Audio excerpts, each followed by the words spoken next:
Next है हमारा keys. Database management system में कीज़ का बहुत ही ज़्यादा इम्पॉर्टेंट रोल होता है। Keys are used to uniquely identify records within a table. जिसमें मैंने आपको एक यूनिट 1 वाली वीडियो में समझाया था कि रिकॉर्ड्स और फील्ड्स क्या होते हैं।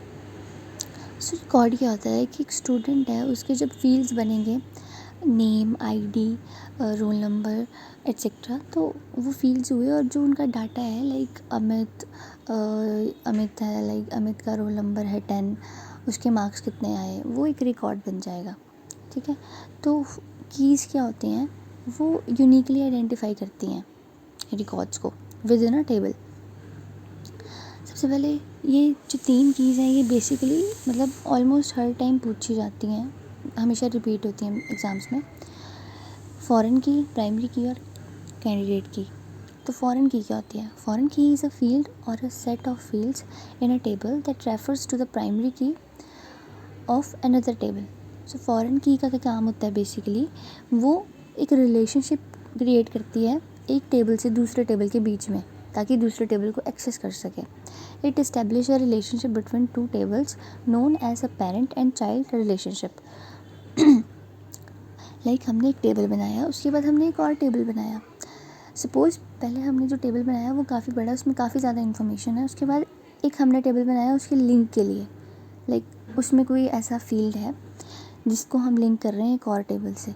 तो वो हो गया हमारा फॉरेन की, जिसमें हम रिलेशनशिप इस्टेब्लिश करते हैं एक टेबल से दूसरे टेबल के बीच में।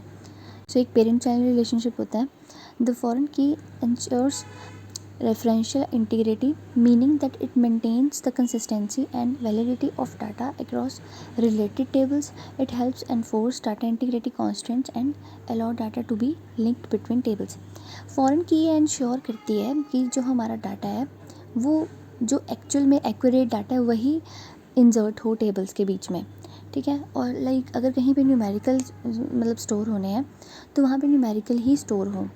कॉन्स्टेंट्स का क्या मतलब होता है? जो रिस्ट्रिक्शंस होती है, जो लिमिटेशन होती हैं डाटा के ऊपर, कि यहाँ पे अगर इंटीजर टाइप का डाटा डिफ़ाइन किया गया है तो इंटीजर टाइप का डाटा ही स्टोर होगा। तो ये होती है हमारी फॉरेन की। उसके बाद आते हैं हम प्राइमरी की पे। It is a unique identifier for record in a table. So primary की हमने सिंपल यही समझना है कि ये सिर्फ एक होती है, किसी भी टेबल में प्राइमरी की सिर्फ एक हो सकती है। सो ये यूनिकली आइडेंटिफायर होता है। लाइक स्टूडेंट है, तो अगर किसी का नाम अमित या अमन है तो बहुत सारे बच्चे ऐसे हो सकते हैं जिनका नाम अमित या अमन हो, मतलब सेम नाम के बहुत बच्चे होते हैं। लाइक मेरा नाम दिशा है तो दिशा नाम के बहुत बच्चे होते हैं, बहुत लड़कियां होती हैं। सो उसी तरह से नेम को हम यूनिकली आइडेंटिफायर नहीं बोल सकते, मतलब उसको हम प्राइमरी की नहीं बोल सकते। प्राइमरी की हम बोल सकते हैं हमारे रोल नंबर्स को, क्योंकि वो सभी का डिफरेंट होता है। It uniquely identifies each record in a table and ensures that there are no duplicate values. ये इंश्योर करते हैं कि यहाँ पे कोई जो हमारा टेबल है उसमें कोई भी डुप्लीकेट वैल्यू नहीं है। लाइक मैंने आपको एग्जांपल दिया कि रोल नंबर होते हैं वो सभी के डिफरेंट होते हैं, तो वो डुप्लीकेट नहीं हो सकते, तो वो हमारी प्राइमरी की बन सकती है। प्राइमरी की can consist of 1 or more fields and it must be unique and not null for each record. Like हम एक पूरे रिकॉर्ड को भी प्राइमरी की बोल सकते हैं, बट हमें इंश्योर करना पड़ेगा कि उसमें कोई भी डुप्लीकेट या नॉट नल वैल्यू ना हो, मतलब वो खाली ना हो। प्राइमरी की can consist of 1 or more fields. It is used to enforce entity integrity, ensuring that each and every record in table can be uniquely identified. जैसे मैंने पहले समझाया कि हर रिकॉर्ड जो होता है उसमें यूनिकली आइडेंटिफाई होता है, प्राइमरी की में कुछ भी डुप्लीकेसी नहीं होती। उसके बाद आते हैं हम कैंडिडेट की पे। It is a set of 1 or more fields that can be selected as the primary key for a table. सो जो बहुत सारे यूनिकली मतलब बहुत सारी जो प्राइमरी कीज़ होती हैं ना, उनको हम कैंडिडेट की बोलते हैं। जब देखो मैंने बताया कि प्राइमरी की जो है सिर्फ एक हो सकती है एक टेबल में, ठीक है। सो जब सेट ऑफ फील्ड्स होगा ना जिसमें हमारे पास बहुत सारी प्राइमरी कीज़ होंगी, ठीक है, हम बहुत सारे ऐसे रिकॉर्ड्स होंगे जिनको हम यूनिकली आइडेंटिफाई कर पा रहे होंगे।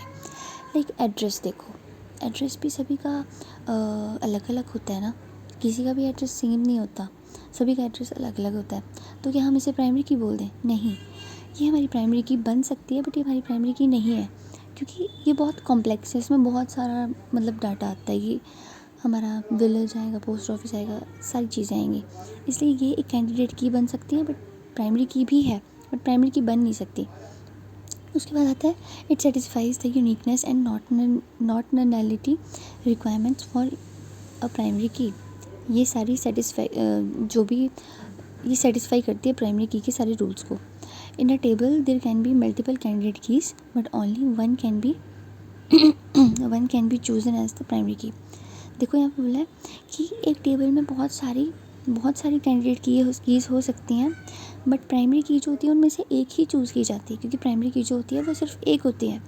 Selection of primary key among the candidate keys is based on factors such as simplicity, stability and ability to uniquely identify records. जैसे मैंने बोला, जो रोल नंबर होता है एक स्टूडेंट का, वो सबसे ज़्यादा सिंपल होता है और सबसे ज़्यादा ईजी होता है ना, इसलिए वो एक प्राइमरी की बन सकती है हमारी। एड्रेस वगैरह हम प्राइमरी की नहीं बना सकते, हालांकि वो भी यूनिक ही है, नॉट नल ही होता है। उसके बाद समरी देखो, foreign keys establish relationship between tables. Simple, जो फॉरेन कीज़ का काम होता है उसका काम होता है रिलेशनशिप इस्टेब्लिश करना दो टेबल्स के बीच में। Primary keys uniquely identify records within a table. जो प्राइमरी कीज़ होती हैं वो आइडेंटिफाई करती हैं, यूनिकली आइडेंटिफाई करती हैं रिकॉर्ड्स को टेबल के बीच में। उसके बाद candidate keys are potential choices for the primary key. Like वो एक प्राइमरी की ही होती हैं, बट वो बहुत सारी चॉइसेस होती हैं प्राइमरी की। ठीक है, उसे हम कैंडिडेट की बोलते हैं। आई होप आपको की समझ आई हो। So thank you for watching this video.